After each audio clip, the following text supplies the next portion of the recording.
देखिए, अगर आप यूके के वीज़ा के लिए अप्लाई करते हैं, चाहे वो किस भी कैटेगरी का हो, आजकल रिफ्यूज़ल रेट थोड़ी बहुत बढ़ गई है। और ये जो यूके वीज़ा है उसकी सख्ती नहीं है, ये हमारी अपनी गलतियाँ होती हैं। तो वो कौन सी 5 मिस्टेक्स है जो कि लोग करते हैं यूके वीज़ा के लिए अप्लाई करते हुए, और आप किस तरह से उनको अवॉइड करके जो यूके वीज़ा रिफ्यूज़ल है उससे बच सकते हैं। तो अगर आप स्टूडेंट वीज़े के लिए अप्लाई कर रहे हैं, स्पाउस वीज़े के लिए अप्लाई कर रहे हैं, स्किल वर्कर वीज़ा के लिए या विजिट वीज़ा के लिए, ये वीडियो आपके लिए है। तो वीडियो में एंड तक बनी रही है एंड आई एम होपफुल कि आपको इससे काफ़ी वैल्यू मिलेगी। So without any delay let's get started. Number first reason जो होता है, उसको शक होता है आपकी क्रेडिबिलिटी और जेन्युइननेस पे, कि आप कितने क्रेडिबल है अपने जो आपने इन्फॉर्मेशन दी है, और आपका केस कितना जेन्युइन है। तो जैसे हम सबको पता है कि honesty is the best policy. तो जब भी आप यूके वीज़ा के लिए अप्लाई करें, सच बोले तो आपको कोई रिफ्यूज़ल नहीं आएगा।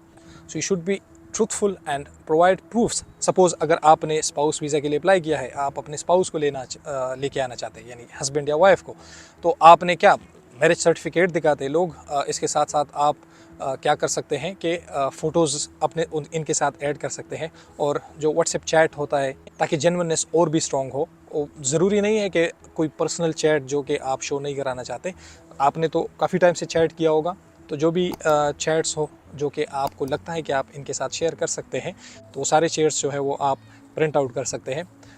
जितने ज़्यादा चैट हो उतना ही अच्छा है, but it should not be more than 15 to 20 pages. इसके साथ साथ अगर इंटरव्यू पूछा जाए तो इंटरव्यू में भी आप सच बोले। जो दूसरा मेन रीज़न होता है, इसको मुझे फर्स्ट पे रखना चाहिए था, वो है फाइनेंशियल इनएडिक्वेंसी या बैंक स्टेटमेंट। या तो ये फेक होता है, या अगर फेक नहीं होता तो अक्सर जो है उसकी रिक्वायर्ड अमाउंट कम होती है। तो भाई, अगर आप जब वीज़ा के लिए अप्लाई करते हैं तो आपने मेक श्योर करना होता है कि सपोज़ विजिट वीज़ा है तो इसका बैंक स्टेटमेंट, अगर मैं इतनी टाइम के लिए अप्लाई कर रहा हूँ तो कितना लगेगा, पर डे का हिसाब से इतना कितना चार्ज होता है। जैसे सपोज़ स्टूडेंट वीज़ा है तो इसके लिए हमें पता है कि आपने जो आपकी लिविंग एक्सपेंसेस हैं 9 मंथ के यूके में, अगर आप आउटसाइड लंदन है तो ये 1000 समथिंग है या 1100 समथिंग है, और अगर आप लंदन में है तो 1300 समथिंग है। तो इस तरह से आप 9 मंथ्स के लिए ये सारा कैलकुलेट करें, उसके साथ रिमेनिंग फ़ीस, तो हम इससे बैंक स्टेटमेंट बनाते हैं। ठीक है, तो इससे एक तो ये कि बैंक स्टेटमेंट आपका इनएडिक्वेट नहीं होता या इनसफिशिएंट फ़ंड की बात नहीं आती इसमें। इसी तरह स्पाउस वीज़ा के लिए अगर आप स्पाउस लाना चाहते हैं तो इसके लिए मेन जो बेसिक रिक्वायरमेंट है वो है कि यहाँ पे जो स्पाउस है उसकी जो इनकम है वो मिनिमम 18,600 पर एनम या पर ईयर होनी चाहिए। विजिट वीज़ा के लिए अप्लाई कर रहे हैं तो आप जो है अपने इनकम टैक्स रिटर्न्स शो करा सकते हैं, आपकी जो प्रीवियस 3 मंथ्स की बैंक स्टेटमेंट है वो शो करा सकते हैं। तो ये सारी चीज़ें जो है वो काफ़ी मैटर करती हैं। तीसरा जो रीज़न होता है वो इनकम्प्लीट या इनअप्रोप्रिएट या इनएडिक्वेट डॉक्यूमेंट्स होते हैं। तो देखिए, अक्सर ऐसा होता है कि जब आप किसी वीज़ा के लिए अप्लाई करते हैं तो जो डॉक्यूमेंट्स रिक्वायर होते हैं आपने लिस्ट बनाई होती है, लेकिन जब आप अपलोड करते हैं या आप एप्लीकेशन डालते हैं तो अक्सर कोई ना कोई डॉक्यूमेंट मिस हो जाता है, और इस मिसिंग की वजह से भी आपका वीज़ा रिजेक्ट हो जाता है। कभी कभी ऐसा भी होता है कि एक डॉक्यूमेंट एक रिक्वायर होता है, आप दूसरा प्रोवाइड कर देते हैं। जैसे सपोज़ हम चाहते हैं, स्टूडेंट्स को बताते हैं कि अगर आप आइल्स कर ले तो आपके चांसेस ज़्यादा होते हैं, ना सिर्फ ही कि यूनिवर्सिटी कैश लेटर के लिए बल्कि आपके वीज़ा सक्सेस में भी वो देखते हैं कि अगर आइल्स किया हुआ है तो उसके काफ़ी बेनिफिट्स आपको मिलते हैं, आपको एक एक्स्ट्रा बूस्ट मिलता है आपकी एप्लीकेशन को। लेकिन अब हम मोस्टली क्या करते हैं कि सिंपल आइल्स करते हैं, आइल्स एकेडमिक्स करते हैं, जबकि हमें पता है कि यूके के लिए एक सेपरेट है आइल्स यूकेवीआई जिसे कहा जाता है। तो हमने उसके लिए अप्लाई करना है, उसके लिए प्रिपरेशन करनी है, और वो टेस्ट हमने पास करना है। तो ये सारी चीज़ें काफ़ी मैटर करती है। मैं ये नहीं कहता कि अगर आपका आइल्स जो है वो नॉन यूकेवीआई हो तो शायद आपको रिजेक्ट कर दे, लेकिन ये है कि एग्जाम्पल दे रहा हूँ कि इस तरह के डॉक्यूमेंट्स, जेन्युइन डॉक्यूमेंट्स, और जो डॉक्यूमेंट्स रिक्वायर्ड हो सिर्फ वही अपलोड करने चाहिए। बाकी जो है इधर उधर के डॉक्यूमेंट्स, ये ज़रूरी नहीं कि आप 50-70 किस्म के एवं एक्स्ट्रा डॉक्यूमेंट्स जिसकी कोई रिक्वायरमेंट नहीं और आप वो अपलोड कर दें। नंबर 4 जो पूछते हैं वो एलिजिबिलिटी रिक्वायरमेंट, कि आप एलिजिबल भी है इस वीज़ा के लिए या नहीं। क्या सपोज आप मास्टर्स के लिए आ रहे हैं तो आपकी एलिजिबिलिटी क्या होनी चाहिए, आपके पास बैचलर डिग्री होनी चाहिए ना। आप 12th पास पे तो सीधा मास्टर्स के लिए नहीं आ सकते। इसी तरह अगर आपका वीज़ा 6 मंथ से ज़्यादा है तो आपको टीबी टेस्ट देना होता है। ठीक है, अगर आप विजिट वीज़े पे आ रहे हैं 6 मंथ से कम ड्यूरेशन के लिए तो आपको टीबी टेस्ट की रिक्वायरमेंट नहीं है। लेकिन इसी तरह अगर आप कोई विजिट वीज़ा पे आ रहा है और आप जो है वो मोर देन 6 मंथ्स के लिए आ रहे हैं किसी भी वीज़ा पे, सपोज स्टूडेंट वीज़ा पे, तो आपको ये बात माइंड में रखनी चाहिए कि आपको टीबी टेस्ट मस्ट करना होगा। तो एलिजिबिलिटी की बात हो रही है कि आप जिस वीज़े के लिए भी अप्लाई करें मेक श्योर करें कि आप इनकी एलिजिबिलिटी यानी जो रिक्वायरमेंट्स उस पर पूरा उतरे। सपोज किसी का 10 ईयर का बैन है तो उसको चाहिए कि वो 10 साल के बाद अप्लाई करे, 10 साल से पहले अप्लाई ना करे, क्योंकि वो एलिजिबल ही नहीं है। किसी का 2 साल का है तो 2 साल बाद अप्लाई करे।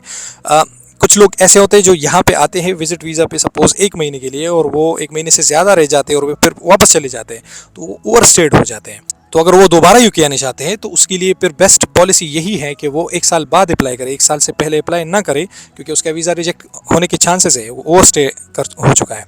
अगर आप 1 साल बाद भी अप्लाई कर लें तो आप सच बोले कि मैं ओवर स्टे रह चुका था, तो वो आपको कुछ नहीं कहेंगे। लेकिन अगर आप झूठ बोलेंगे तो ऑब्वियसली आप पकड़े जाएंगे। इनके पास तो पूरा हिस्ट्री होता है ना, आपकी एग्जिट और एंट्री कब हुई थी, आपके पासपोर्ट पे होता है, आपको भी पता होता है यार, इनको तो वैसे भी पता होगा। तो एलिजिबिलिटी रिक्वायरमेंट की बात की जाए तो कोशिश करें कि जिस वीज़ा भी आए उसकी एलिजिबिलिटी पे आप पूरा उतरें।